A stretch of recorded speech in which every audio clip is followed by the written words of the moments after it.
అయ్యా, దేవుడిచ్చిన ప్రసాదం అనుకుని నలుగురిని కన్నాను, ముగ్గురికి పెళ్లి చేయగలిగానయ్యా. ఈ ఊరు ఏమిచ్చినా మీరు తీసుకుంటారు కదయ్యా, ఇది మిగిలిపోయింది, తమరే ఏదో ఒకటి చెయ్యండి అయ్యా. అయ్యా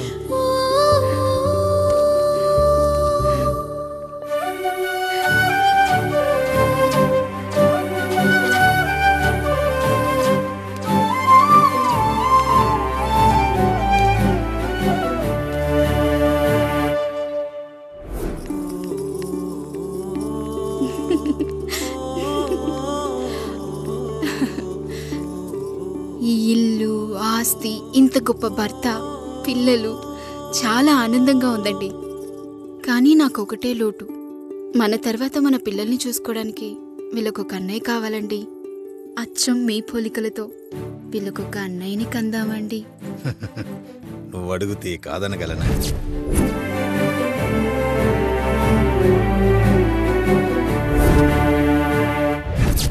నానా, రాయుడెక్కడా? ఇప్పుడే వస్తున్నాను నాన్న.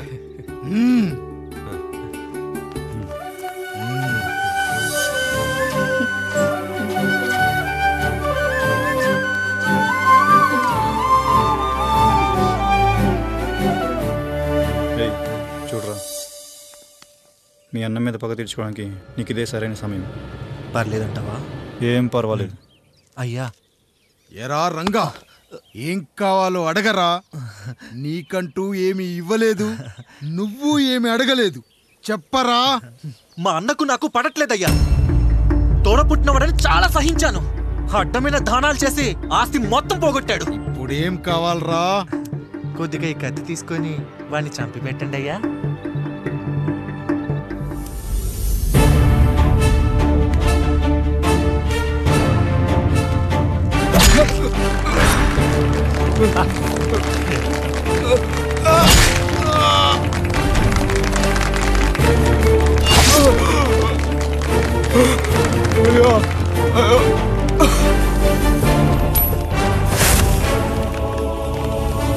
నాయుడు, అన్యాయంగా మా నాన్నని చంపేశావు. గుర్తుంచుకో, ఈ నాయుడి కొడుకు నీ కుటుంబం పాలిట సైనికుడిగా మారబోతున్నాడు. నిన్ను, నీ కొడుకుని, ఆడికి పుట్టబోయే కొడుకుని, అందరినీ లేపేస్తా.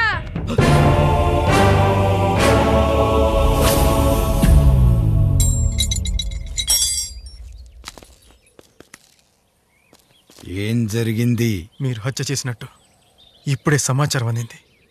తగిన సాక్ష్యాధారాలు పరిశీలించిన పిమ్మట మీకు యావజ్జీవ కారాగార శిక్ష, 2000 రూపాయల జరిమానా విధిస్తూ అరెస్ట్ చేస్తున్నాను. అయ్యగారు నా కోసం చేసిన త్యాగాన్ని హత్య అంటుందా మీ చట్టం?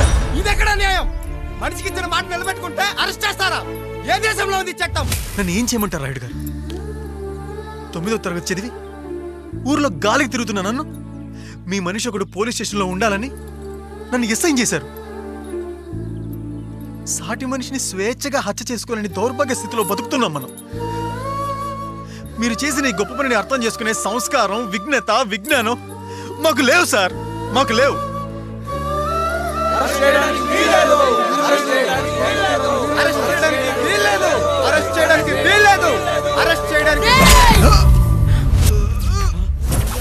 నాయుడు గారు,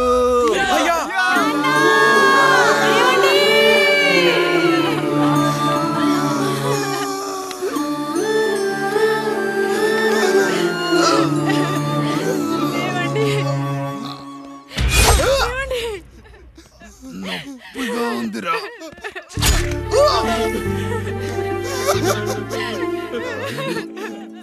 సుధా, నేను లేకుండా ఎలా ఉండగా? పర్వాలేదండి, బిడ్డలతో నేను ఉండిపోతాను. అయ్యో, ఈ పాడు సమాజం నిన్ను మనశ్శాంతిగా బతకనివ్వదు. ఇంతమంది పిల్లల్ని చూసుకుంటూ భర్త లేకుండా ఎలా బతకగలం?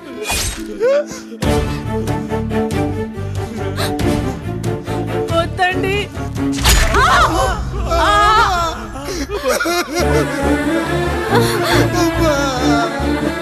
రాయుడు, బిడ్డలు జాగ్రత్త.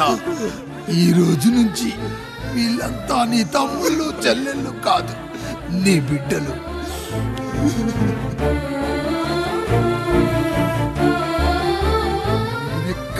వెళ్ళనురా. నీ కష్టం వస్తే ఒక్కసారి నాన్న అని పిలవరా. ఆ సమాధిలోంచి అయినా లేచొస్తా.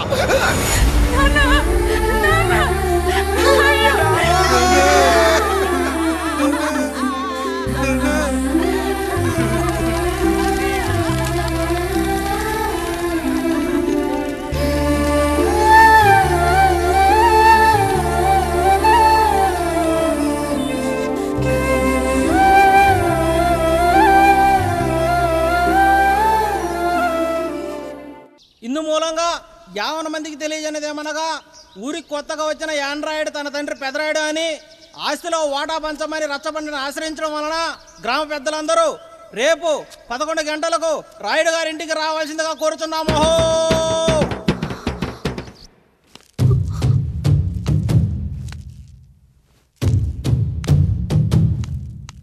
ఎందుకొచ్చారు? తన తాత పాపారాయుడు గారు ఆస్తి తనకు కూడా కావాలంటూ పంచాయతీలో ఫిర్యాదు చేశాడయ్యా.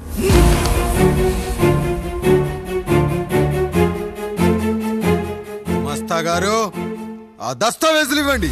అయ్యా, మరి మా సంగతి ఏంటి? అడగరేంటి? అవునన్నయ్య. ఈరోజు మీ పన్మేష్ కొడుకొచ్చాడు, రేపు ఆ పాల్దాన్ కూతురు వస్తుంది.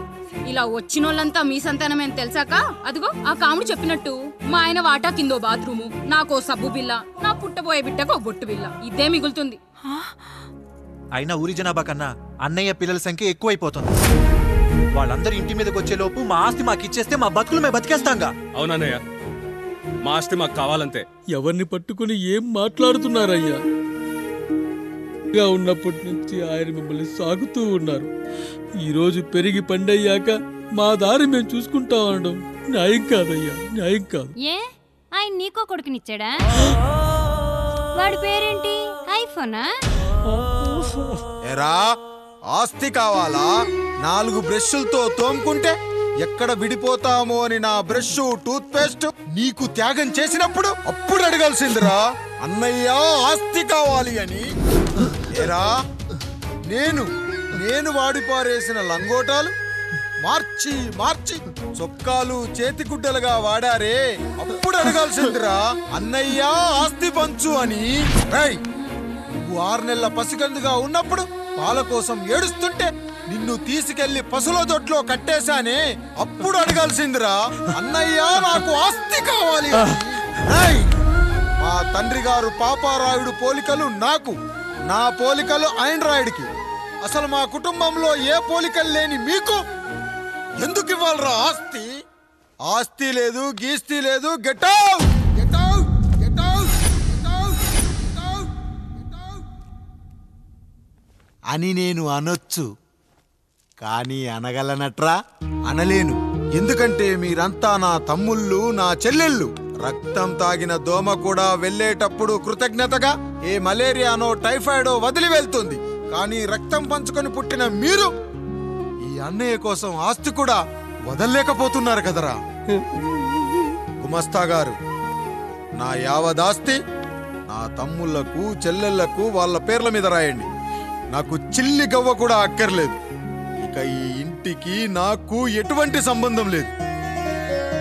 లక్ష్మి, సావిత్రి, మీ చీరలు విప్పేయండి. ఇక్కడికి వచ్చేటప్పుడు ఏ చీరలు కట్టుకున్నారో వెళ్ళేటప్పుడు కూడా అదే చీరలు కట్టుకోండి. వెళ్ళిపోదాం. దస్తావేజులు తీసుకురండి.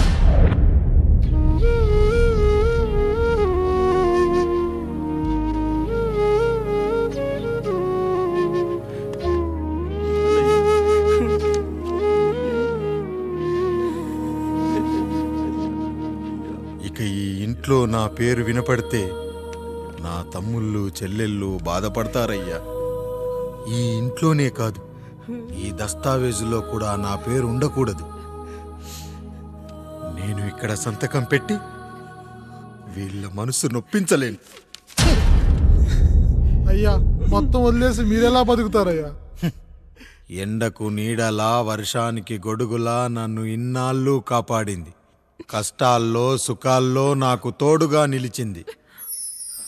నా నిజమైన ఆస్తిని, కుటుంబ గౌరవాన్ని కాపాడింది. ఇదేరా నా ఆస్తి అంతస్తు. ఇది మా నాన్నగారిచ్చిన లంగోట. బంగారం లాంటి తమ్ముళ్ళే లేనప్పుడు నాకు మాత్రం ఈ బట్టలెందుకురా?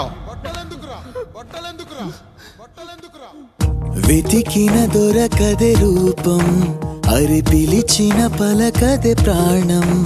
వెతికా నువ్వు నడిచిన దారుల్లో, బ్రతికే నువ్వు విడిచిన శ్వాసల్లో.